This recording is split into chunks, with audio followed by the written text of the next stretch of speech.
Machilipatnam పరాసుపేటలో cyber కేటుగాళ్లు రెచ్చిపోయారు. ఢిల్లీ పోలీసులమంటూ బెదిరించి ఓ వృద్ధురాలి వద్ద నుంచి 1.43 కోట్లు కాజేశారు. మనీ లాండరింగ్ కేసులో డిజిటల్ అరెస్టు చేశామంటూ నమ్మించి 3 విడతలుగా ఆర్టీజీఎస్ చేయించుకున్నారు. బాధితురాలి ఫిర్యాదుతో ఎస్పీ విద్యాసాగర్ నాయుడు పర్యవేక్షణలో పోలీసులు కేసు నమోదు చేసి దర్యాప్తు చేస్తున్నారు.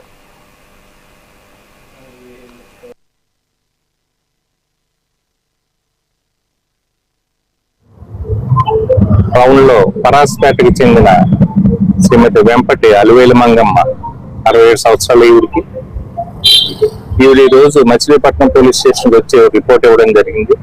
రిపోర్ట్ సారాంశం ఏంటంటే, ఆ అమ్మాయిని గత ఈ సంవత్సరం జూన్ నెల 29వ తారీఖునే ఆవిడకి ఢిల్లీ పోలీస్ అని చెప్పి ఒక కాల్ రావడం జరిగింది, వీడియో కాల్.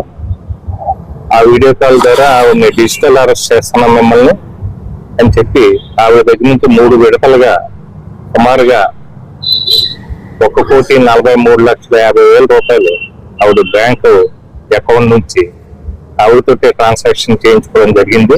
ఆవిడని భయపెట్టి ఆవిడకి ఈ సైబర్ క్రైమ్ మీద కంప్లైంట్ అవగాహన లేక భయపడి ఇట్లాగా అమౌంట్ ట్రాన్స్ఫర్ చేయడం జరిగింది.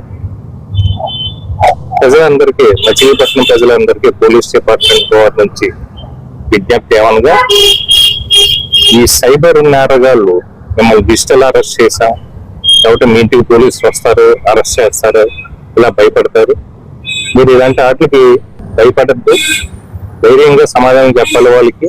డిజిటల్ అరెస్ట్ అనేది ఎక్కడో కూడా చట్టంలో ఎక్కడా లేదు. మీకు ఇలాంటి అనుమానాలు ఏమైనా ఉంటే, ఇలాగ ఎవరైనా భయపడుతున్నారని తెలిస్తే మీరు మీ ఏరియా పోలీస్ స్టేషన్కి వచ్చి ఇమీడియట్ గా మీరు స్పందించుంటే ఇలాంటి నష్టపరిహారం జరిగి ఉండకపోవచ్చు. జూన్ 10వ తారీఖు టెలికాం వాళ్ళు ఫోన్ చేసి, మీ పేరు మీద ఢిల్లీ పోలీస్ స్టేషన్ లో హరాస్మెంట్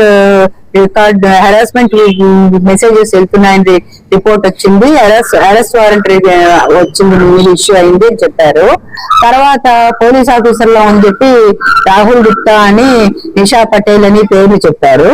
వాళ్ళు అన్నారు, మీ అకౌంట్లన్నీ అమౌంట్లు, బ్యాంక్ అమౌంట్లు, ఆస్తులు అన్ని కోర్టుకి డిక్లేర్ చేయండి అన్నారు. సరే, అన్ని మేమే చెప్పాం. చెప్పిన తర్వాత అవన్నీ అకౌంట్లలో ఉన్న డబ్బు మాత్రం కోర్టుకి ప్లెడ్జ్ చేయండి, చేసేస్తే అది ఫారెన్సిక్ డిపార్ట్మెంట్ కి వెళ్ళి మళ్ళీ 3 రోజుల్లో మీకు వెనక్కి వచ్చేస్తుంది డబ్బంతా అన్నారు. తర్వాత మేము ఇక్కడ 15వ తారీఖు ఐఓబిలో అమౌంట్ వెళ్ళి ఎండీలన్నీ బ్రేక్ చేసి అకౌంట్ లోకి వేయమన్నారు.